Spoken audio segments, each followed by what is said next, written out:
We must look for foreign support to save this nation. World news, sport, music, and many more. To listen to our programs, follow us live on all our social media platforms on Facebook at Aloore Radio, Twitter and Instagram at Aloore Radio. You can also subscribe on our YouTube page on Aloore Radio. Make sure you click on the notification bell so you know when we are live. This is Aloore Radio, the voice of all your state.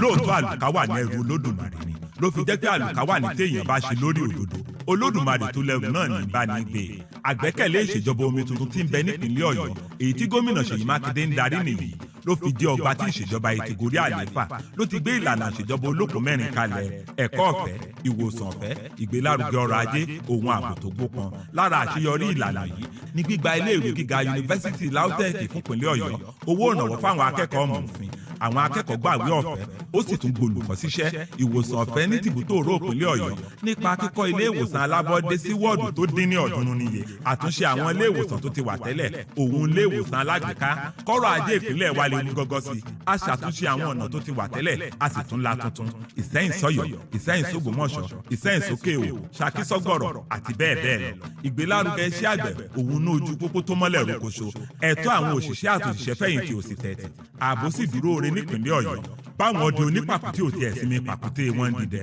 Olódùmarè tó lẹ́rù ń bá ìṣàkóso ìgbẹ́rù rẹ̀ gómìnà Ṣèyí Mákindé wá ń dúpẹ́ fún àtìlẹ́yìn gbogbo wa nípìnlẹ̀ Ọ̀yọ́ lágbára Olódùmarè ibi ire lòkè yìí ń gbé wá rè ibi ire. Iléeṣẹ́ ètò ìròyìn àṣà ohun ìrìn àjò afẹ́ tìpínlẹ̀ Ọ̀yọ́ ló kéde.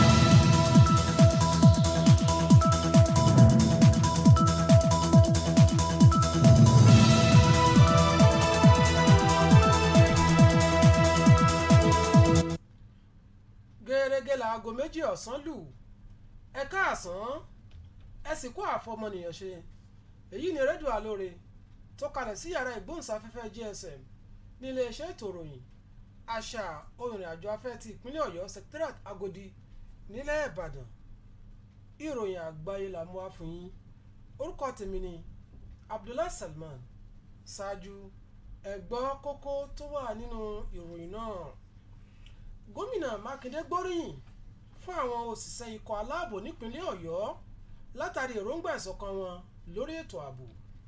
Gómìnà Mákindé ti sọ di mímọ̀ pé ìṣèjọba rẹ̀ yóò túbọ̀ mú ìdàgbàsókè àwọn òṣìṣẹ́ ìjọba lọ́kùnkúndùn nípínlẹ̀ Ọ̀yọ́.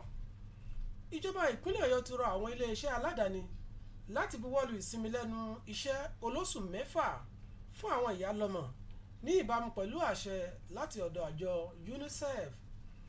Ọ̀gá àgbà ikọ̀ ọmọ ogun ojú òfurufú nílẹ̀ wa ti ké sí àwọn òṣìṣẹ́ aláàbò láti má ṣe bojú àánú wo àwọn agbésùnmọ̀mí. Nílẹ̀ òkèrè ọkọ̀ ojú ológun tilẹ̀ Amẹ́ríkà ti súnmọ́ bèbè ilẹ̀ Taiwan gẹ́gẹ́ bí Pelosi ṣe kọtí ọ̀gbẹ́yìn sí ìkìlọ̀ láti ilẹ̀ China. Ẹ gbọ́ ìròyìn náà lẹ́kùnrẹ́rẹ́. Gómìnà ìpínlẹ̀ Ọ̀yọ́ onímọ̀ ẹ̀rọ Ṣèyí Mákindé ti gbóríyìn fún èròǹgbà ìṣọ̀kan láàrin àwọn iléeṣẹ́ aláàbò tó wà nípìnlẹ̀ yìí ó ṣàlàyé pé wọ́n ń ṣiṣẹ́ takuntakun. Gómìnà sọ̀rọ̀ yìí nígbà tó ń gbàlejò àwọn ọmọ ìgbìmọ̀ ẹ̀ṣọ́ aláàbò nípìnlẹ̀ yìí lálẹ́ ìdánilọ́lá fún adarí àgbà tuntun táwọn ikọ̀ ọ̀tẹlẹ̀múyẹ́ DSS sọ́sì tó ń fẹ̀yìntì lẹ́nu iṣẹ́ ọ̀gbẹ́ni Agada Alex. Gómìnà nígbà tó ń gbóríyìn fún àwọn iléeṣẹ́ aláàbò nípa akitiyan wọn ó wá ṣàfikún ọ̀rọ̀ rẹ̀ pé olùdarí àjọ DSS tó ń fẹ̀yìntì náà ti ṣe tì náà àti àwọn ikọ̀ rẹ̀ pẹ̀lú bí wọ́n ṣe ń ṣiṣẹ́ papọ̀. Bákan náà gómìnà ìpínlẹ̀ tẹ̀síwájú nípa ìdàgbàsókè àwọn òṣìṣẹ́ ọba lọ́nà láti rí i pé wọ́n fẹ̀gbẹ́kẹ̀gbẹ́ pẹ̀lú àwọn akẹgbẹ́ wọn jákèjádò ìpínlẹ̀ tó wà lórílẹ̀‐èdè yìí. Gómìnà sọ̀rọ̀ yìí lásìkò tó ń sọ lójú ètò ìdánilẹ́kọ̀ọ́ onídàgbàsókè fáwọn òṣìṣẹ́ ìjọba ti ìpínlẹ̀ Ọ̀yọ́ ọlọ́jọ́ 6 ti iléeṣẹ́ tó ń rí sí ètò ìgbanisíṣẹ́ àti ètò ìdánilẹ́kọ̀ọ́ pẹ̀lú àjọṣepọ̀ Clover Harris Innovative Solution sẹ́gbẹ́tẹ̀rù rẹ̀ ètò wáyé ní Ìbàdàn Business School Bódìjà àtijọ́ nílùú Ìbàdàn.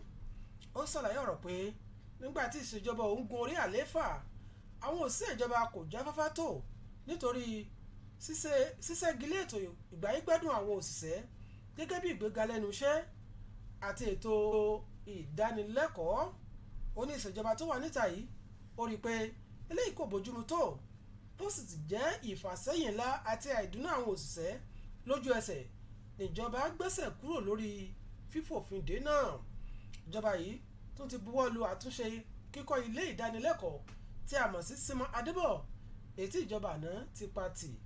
Gómìnà Mákindé wá gba àwọn akópa náà nímọ̀ràn láti ṣàmúlò àwọn ẹ̀kọ́ tí wọ́n bá rí kọ́ lásìkò náà ṣiṣẹ́ olúkálùkù wọn.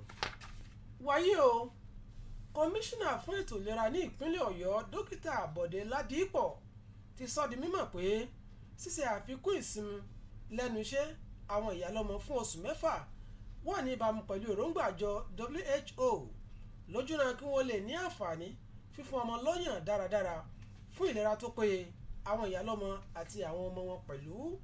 Gẹ́gẹ́ bí àjọ àgbáyé ṣe ń sàmì ọ̀sẹ̀ fífún ọmọ lọ́yàn, ìjọba ìpínlẹ̀ Ọ̀yọ́ ti rọ àwọn iléeṣẹ́ aládàáni láti ṣàmúlò èròǹgbà àjọ WHO nípa yíyọ̀ǹda oṣù 6 gẹ́gẹ́ bí ìsinmi lẹ́nu iṣẹ́ fún àwọn òṣìṣẹ́ wọn. Kọmíṣánná fún ètò ìlera ẹni tí ọ̀gá àgbà tó ń rí sí àwọn ilé ìwòsàn alábọ́dé ní ìpínlẹ̀ Ọ̀yọ́ dókítà Muyideen Ọlátúnjí gbẹnu rẹ̀ sọ̀rọ̀ sí lálàyé síwájú pé gbogbo àwọn tó ní í ṣe nípa ètò ìlera tó ń ti fífún ọmọ lọ́yàn dáradára ni wọ́n ṣiṣẹ́ takuntakun fún àṣeyọrí èròǹgbà ìjọba ìpínlẹ̀ yìí. Ọ̀sẹ̀ tó ń sàmì fífún ọmọ lọ́yàn lágbàáyé ló máa ń wáyé ní gbogbo ọjọ́ kìíní sí ọjọ́ keje oṣù kẹjọ ọdọọdún tí èròǹgbà rẹ̀ sì jẹ́ àfojúsùn ìlera tó péye fún àwọn ìyálọ́mọ àti àwọn ọmọ wọn pẹ̀lú. Nínú ìròyìn míì, ọ̀gá àgbà ikọ̀ ọmọ ológun òfurufú nílẹ̀ wa Air Marshal Isiaka Amao ti ṣe lálàyé pé iléeṣẹ́ ikọ̀ ọmọ ológun òfurufú ń sa gbogbo ọ̀nà láti rí dájú pé ìgbáyégbádùn àwọn òṣìṣẹ́ ọmọ ológun ló jẹ́ lógún níbàámu pẹ̀lú ìlànà iṣẹ́ wọn. Air Marshal Amao ti wá ké sí àwọn ikọ̀ ọmọ ológun òfurufú láti má ṣe bojú àánú wo ikọ̀ agbésùmọ̀mí kankan tí ọwọ́ bá tẹ̀ nítorí pé àìbalẹ̀ ọkàn ni àwọn agbésùmọ̀mí ń bá àwọn ọmọ orílẹ̀-èdè Nàìjíríà. Ọ̀gá àgbà ikọ̀ ọmọ ológun ojú òfurufú ọ̀hún wá gbóríyìn fún àwọn òṣìṣẹ́ náà tó ń bí ó ṣe jẹ́ pé iṣẹ́ wọn lágbára tó pẹ̀lú àwọn ikọ̀ aláàbò yòókù nílẹ̀ wa lójúnà mímú ètò ààbò dúró ṣinṣin lórílẹ̀-èdè Nàìjíríà. Nílẹ̀ òkèèrè, abẹnugan ilé ìgbìmọ̀ asòfin nílẹ̀ Amẹ́ríkà Nancy Pelosi ló ti gúnlẹ̀ sí ilẹ̀ Taiwan lánàá òde òní níbi tí mínísítà fún ọ̀rọ̀ òkèèrè ní ìlú náà Joseph Wu ti kí i káàbọ̀ bí ó ṣe ń gúnlẹ̀ sí pápákọ̀ òfurufú Songshan nílùú Taipei. Ìròyìn fìdí rẹ̀ múlẹ̀ pé ọ̀pọ̀lọpọ̀ àwọn ọkọ̀ ojú omi ológun láti orílẹ̀-èdè Amẹ́ríkà ni wọ́n ti súnmọ́ bèbè ìlú Taiwan lánàá látàrí bí Nancy Pelosi ṣe kọtí ikún sí ìkìlọ̀ tí orílẹ̀ China pa fún un láti má ṣe ṣàbẹ̀wò sí ilẹ̀ Taiwan. Ẹ̀yin náà lè darapọ̀ mọ́ wa lórí ìkànnì ìbánidọ́rẹ̀ẹ́ wa tá a mọ̀ sí Facebook àti lórí YouTube wa àti lórí wẹ́bsáìtì wa, bẹ́ẹ̀ náà ni lórí mobile app wa. Ẹ lọ sórí Play Store, ẹ tẹ @Aloore síbẹ̀, ẹ mọ̀ wo gbogbo àwọn ètò wa àti bá a ṣe ń ṣètò kétékété. Bẹ́ẹ̀ náà sì ni ẹ lè pe nọ́mbà yìí fún ìpolówó ọjà tàbí ìgbaninímọ̀ràn lọ́lọ́kan òjọ̀kan 09039853731 09039853731. Ẹ ṣé púpọ̀. Kí n tó máa lọ, ẹ gbọ́ kókó tó wà nínú ìròyìn náà lẹ́ẹ̀kan tí láti ìkànnì rédíò Aloore tó kalẹ̀ sí iléeṣẹ́ ìròyìn àṣà òrìn àjò afẹ́ ti ìpínlẹ̀ Ọ̀yọ́ Agodi Secretariat nílẹ̀ Ìbàdàn. Gómìnà Mákindé gbóríyìn fún àwọn òṣìṣẹ́ ikọ̀ aláàbò nípínlẹ̀ Ọ̀yọ́ látàrí èròǹgbà ìṣọ̀kan wọn lórí ètò ààbò. Bákan náà, gómìnà Mákindé ti sọ di mímọ̀ pé ìṣèjọba rẹ̀ yóò túbọ̀ mú ìdàgbàsókè àwọn òṣìṣẹ́ ọba lọ́kùnkúndùn nípínlẹ̀ Ọ̀yọ́. Ìpínlẹ̀ Ọ̀yọ́ ti rọ àwọn iléeṣẹ́ aládàáni láti buwọ́lu ìsinmi lẹ́nu iṣẹ́ olóṣù 6 fún àwọn ìyálọ́mọ ní ìbámu pẹ̀lú àṣẹ láti ọ̀dọ̀ UNICEF. Ọ̀gá àgbà ikọ̀ ọmọ ológun ojú òfurufú nílẹ̀ wa ti ké sí àwọn òṣìṣẹ́ aláàbò láti má ṣe bojú àánú wo àwọn àgbésùnmọ̀mí ní ilẹ̀ òkèèrè. Ọkọ̀ ojú omi ológun tilẹ̀ Amẹ́ríkà ti súnmọ́ bèbè ilẹ̀ Taiwan gẹ́gẹ́ bí Pelosi ṣe kọtí ọ̀gbọ̀nyìn sí ìkìlọ̀ láti ilẹ̀ China. Títí ọ̀la tẹ́tù máa pàdé àwọn akẹgbẹ́ wa lórí ètò. Abdullahi Salman lórúkọ tèmi, kẹ́ ẹ ní ọjọ́ ayọ̀. Ó dàbọ̀. ọgbà tí a sì jiná lóde ìrànjẹ làwọn aláṣẹ ìjókòó tí wọ́n fẹ́ máa jẹ ọba ni wọ́n ó ṣe gàyà díẹ̀ ná ìlú ló láṣẹ ẹjẹ ìlú ó jẹun náà ìdí nìyí tó fi jẹ́ pé ẹ̀tọ́ ìlú là ń fowó ìlú ṣe ìdásílẹ̀ iléeṣẹ́ ńláńlá láwùjọ òun náà nípínlẹ̀ Ọ̀yọ́ fi wà nípò kẹta nínú àwọn ìpínlẹ̀ tí ń pawó wọlé jùlọ lábẹ́lé nílẹ̀ wa ọ̀pọ̀ ọ̀dọ́ ló ti láǹfààní ẹ̀kọ́ṣẹ́ iṣẹ́ àgbẹ̀ lọ́nà ti gbàlódé táṣeyọrí yìí ó sì jẹ́ kó ń jẹ́ sùn wà bọ̀ láìpẹ́ nípínlẹ̀ Ọ̀yọ́ àwọn òṣìṣẹ́ àtòṣìṣẹ́ fẹ̀yìntì ń gbowó wọn lásìkò pápá àṣírí Adámàsìngbà àtàwọn inú ojú pópó tí ń sòrú dọ̀sán ńkọ́ àwọn ìlú ti sọ pásì ìwádùn níṣèjọba yìí fi ń mọrírì gbogbo àwọn aláṣẹ gómìnà Ṣèyí Mákindé ló ń sọ fún wa pé pẹ̀lú ìṣọ̀kan wa oòrùn tó kù lókè yìí ó táṣọ bẹ. iléeṣẹ́ ètò ìròyìn àṣà ohun ìrìn àjò afẹ́ tìpínlẹ̀ Ọ̀yọ́ ló ń kéde.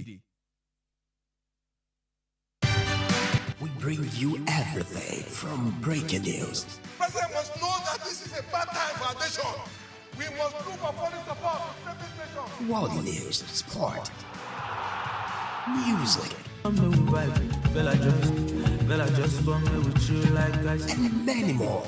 To listen to our programs, follow us live on all our social media platforms on Facebook at Aloore Radio, Twitter and Instagram at Aloore Radio. You can also subscribe on our YouTube page on Aloore Radio. Make sure you click on the notification bell so you know when we are live.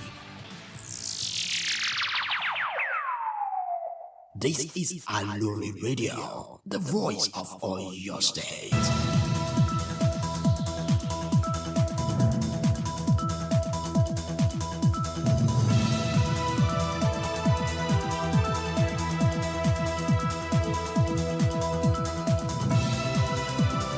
SafeMusicList.com, royalty-free music for marketing and promotional videos.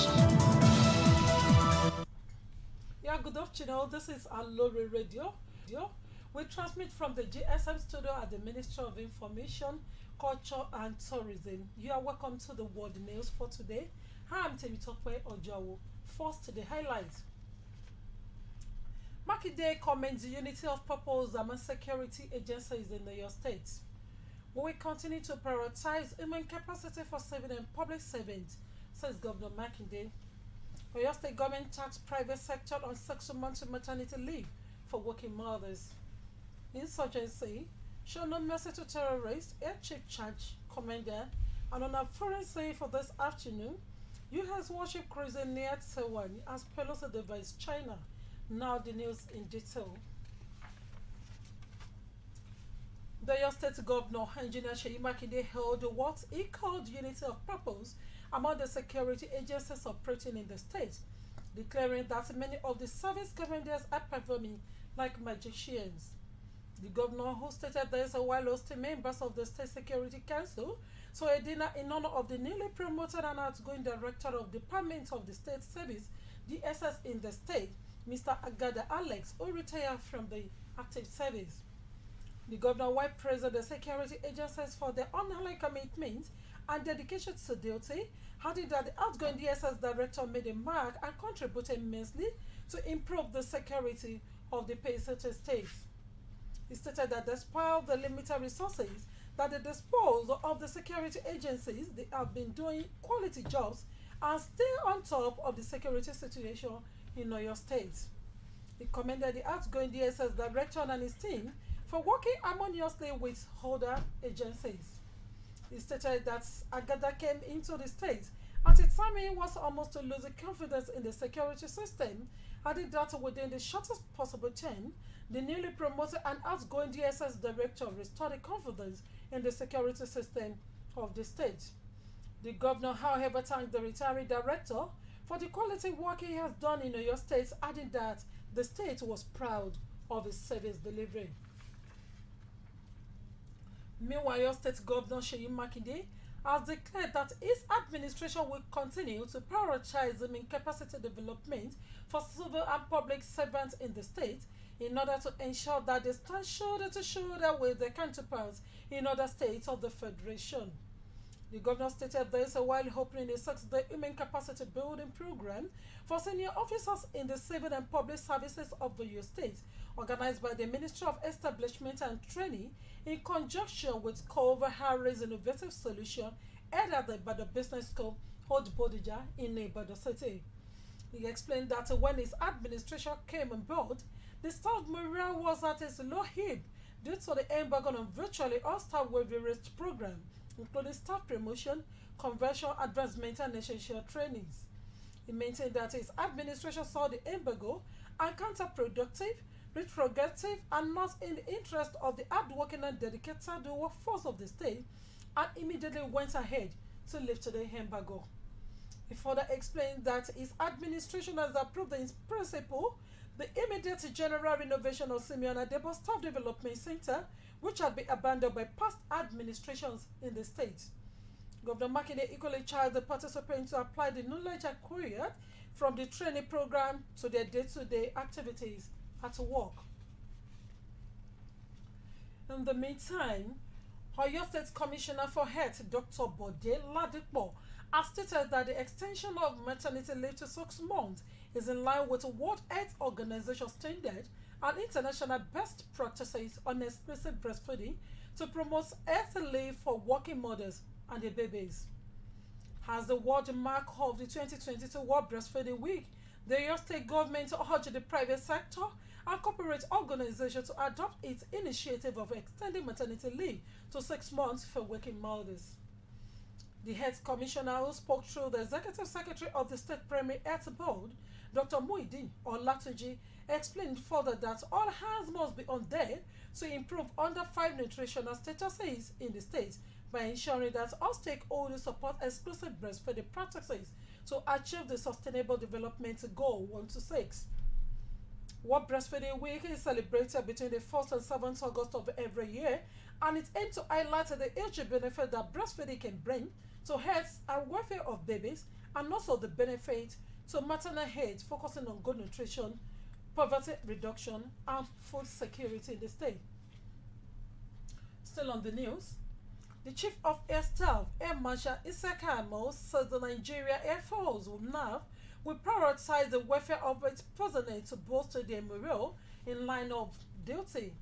The Chief of the Air Staff, Air Marshal Amo, charged Nigeria Air Force operational commanders in the various territories of operation across the country to show no mercy and ensure they exploit maximum firepower against terrorists posing security threat in the country. While commending them for their efforts as well as the improved synergy with the sisters in services and other security agencies, Air Marshal Amal also underscored the need for effective allocation and utilization of all NAV platforms deployed for operations in the North and North Central for enhanced operational effectiveness. Now, for scene, the U.S. House Speaker Nancy Pelosi was welcomed by Taiwan's new Foreign Minister Joseph Wu after landing at Songshan Airport in Taipei, Taiwan yesterday. Several U.S. warships were crossing in water near Taiwan on Tuesday, U.S. military officials said, amid Chinese anger over House Speaker Nancy Pelosi's controversial visit to the island Beijing claims as its territory. As China announced it will hold live-fire military drill in the Taiwan Strait in response to Pelosi's visit, the U.S. Navy 7th Fleet saw the nuclear-powered aircraft carrier Ronald Reagan was operating in the Philippine Sea, south of Taiwan. Before we end the world news for today, the highlights once again. Makinde comments unity of purpose among security agencies in Oyo State. We continue to prioritize human capacity for civil and public servants, says Governor Makinde. Oyo State government tax private sector on 6 months maternity leave